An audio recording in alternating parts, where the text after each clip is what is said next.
दोस्तों, हम सभी जानते हैं कि ब्रह्मोस मिसाइल की रेंज 300 किलोमीटर से लेकर 1500 किलोमीटर कर देने में हमें काफी वक्त लग गया, जिसमें रशिया और भारत दोनों की तरफ से बहुत मेहनत की गई। लेकिन अगर मैं आपको कहूं कि एक ऐसी क्रूज मिसाइल भी आ सकती है जिसकी रेंज इंटरकॉन्टिनेंटल बैलिस्टिक मिसाइल से भी कई ज्यादा हो, यानी हजारों हजार किलोमीटर। एक अनुमान के हिसाब से 1,82,000 किलोमीटर रेंज अगर किसी क्रूज मिसाइल की होगी तो आप क्या कहेंगे, क्योंकि इतनी रेंज की तो कोई बैलिस्टिक मिसाइल भी दुनिया पर मौजूद नहीं है। 18,000 किलोमीटर रेंज तक मिसाइल आपको मिल जाएंगी दुनिया के अलग अलग देशों के पास, लेकिन इससे ज्यादा रेंज की जरूरत है भी नहीं और किसी ने आज तक बनाने की कोशिश की भी नहीं। लेकिन दुनिया में एक ऐसी मिसाइल का कॉन्सेप्ट एग्जिस्ट करता है और बताया जा रहा है कि उसके ऊपर काम काफी ज्यादा हो चुका है। एक ऐसी मिसाइल जिसकी रेंज या तो आप अनलिमिटेड कह दीजिए, या फिर भी अगर उसे किलोमीटर्स में आपको कहना ही है तो उसकी रेंज होगी 1,82,000 किलोमीटर।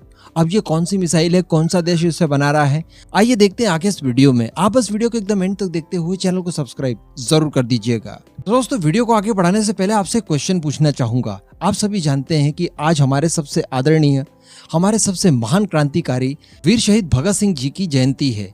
इस अवसर पर आप उनके लिए 2 शब्द तो नीचे कमेंट में लिख सकते हैं, लेकिन फिर भी एक क्वेश्चन था मेरा इनको लेकर कि अगर आज ये जीवित होते तो कौन कौन आज उनसे मिलने चाहता, और उनसे मिलने जाने के पीछे आपका मकसद क्या होता। नीचे कमेंट जरूर कीजिएगा।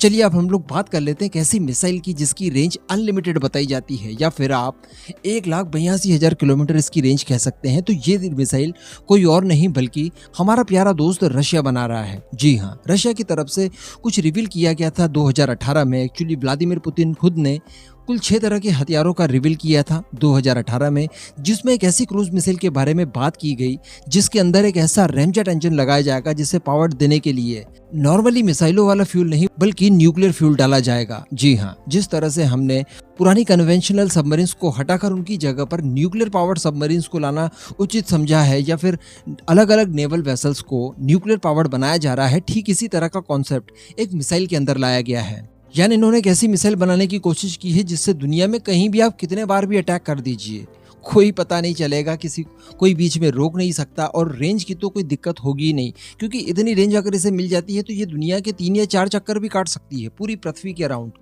तो कहने का मतलब इसकी रेंज कभी खत्म नहीं हो सकती, क्योंकि इसका फ्यूल खत्म होगा ही नहीं। इस मिसाइल का नाम बताया जा रहा है ब्यूरेवेस्टनिक। वैसे इसका पूरा नाम है 9M730 ब्यूरेवेस्टनिक।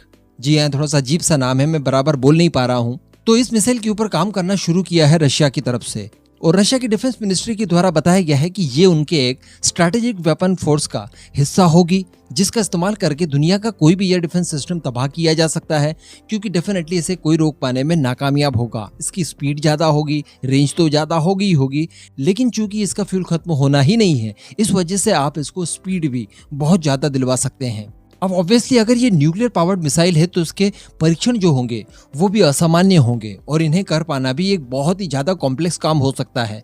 लेकिन बताया जाता है कुछ जानकारी के हिसाब से जनवरी 2019 में इसकी एक यूनिट की सफलतापूर्वक परीक्षण भी किया गया। हालांकि ये जो दावा किया जाता है इसके पीछे कोई मजबूत सोर्स नहीं है, लेकिन बस ये एक आकलन किया गया है कि इसका एक परीक्षण अभी तक किया जा चुका है। हालांकि ऐसा भी नहीं है कि आप दुनिया के सामने एक नया कॉन्सेप्ट कोई सा भी आलतू फालतू सा ले आए और फिर उसके ऊपर काम करके आप ये कहें कि हाँ ठीक है, इस तरह की चीजें पॉसिबल है। क्योंकि जैसे इस मिसाइल के बारे में चर्चा दुनिया के सामने आई तो इसको लेकर अलग अलग एक्सपर्ट्स ने अपनी अपनी राय रखी, और मैक्सिमम एक्सपर्ट्स का ये कहना है कि इस तरह की चीजें फालतू है, ये किसी भी लिहाज से संभव नहीं है। वैसे यहाँ पर मैं आपको बता दूं कि अमेरिका ने भी एक बार इस तरह का एक एक्सपेरिमेंट किया था, और अमेरिका ने न्यूक्लियर पावर्ड एयरक्राफ्ट बनाया था। जी हाँ, लेकिन चूंकि वो काफी खतरनाक बन चुका था मानव सभ्यता के लिए, क्योंकि अगर वो कहीं पर क्रैश वगैरह हो गया तो फिर भी न्यूक्लियर अटैक का एक खतरा हो जाता है, वो अपने आप में ही एक न्यूक्लियर बॉम्ब होगा, समझ सकते हैं। तो ठीक इसी तरह की चीज क्रूज मिसाइल के साथ भी होगी। अगर इसके अंदर न्यूक्लियर रिएक्टर होगा जिसकी चेन साइकिल से इस मिसाइल को पावर मिलेगा, और ये मिसाइल लगातार आगे बढ़ती रहेगी। अब ये मिसाइल कहीं पर जाकर गिरेगी तब तो न्यूक्लियर अटैक होगा ही, क्योंकि इसके अंदर वॉरहेड जो इस्तेमाल किया जाता है वो न्यूक्लियर वॉरहेड ही होगा ऑब्वियसली। लेकिन अगर इसे कहीं बीच में मारकर गिराया भी जाता है तब भी बात वही आ गई कि पूरे वातावरण में न्यूक्लियर रेडिएशन तो फैलना ही फैलना है, क्योंकि जो न्यूक्लियर बैलिस्टिक मिसाइल्स होती हैं उन्हें इंटरसेप्ट करने के लिए आपको एटमॉस्फेयर से भी ऊपर जाना होता है। जो हमने BMD वगैरह बनाए हैं वो 100 एटमॉस्फेयर ही क्यों हैं, सकता कि बैलिस्टिक मिसाइल अपने निचले चरण में जब आती है, टर्मिनल फेज में, उसके आने से पहले ही उसे एटमॉस्फेयर के ऊपर ही ब्लास्ट करवा दिया जाए, मारकर फेंक दिया जाए। क्योंकि अगर वो आपके एटमॉस्फेयर के अंदर इंटर कर जाती है, उसके बाद जब आप उसे इंटरसेप्ट करेंगे तो उसका नुकसान भी उतना ही होगा जितना कि वो धरती पर गिरने के बाद होगा। इसलिए क्रूज मिसाइल स्पेशली बहुत खतरनाक हो सकती है किसी भी देश के लिए। उसमें भी अगर न्यूक्लियर पावर्ड कोई क्रूज मिसाइल हुई तो यकीनन ये बहुत खतरनाक कॉन्सेप्ट हो सकता है।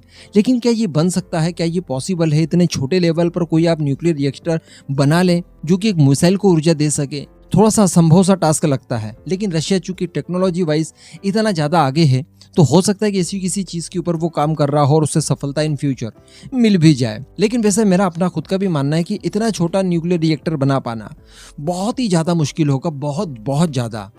बाकी खैर आपको क्या लगता है, क्या इस तरह का कॉन्सेप्ट सक्सेसफुल हो भी सकता है? क्या रशिया इस तरह की मिसाइल इन फ्यूचर दुनिया के सामने ला सकता है? नीचे कमेंट करके जरूर बताइएगा।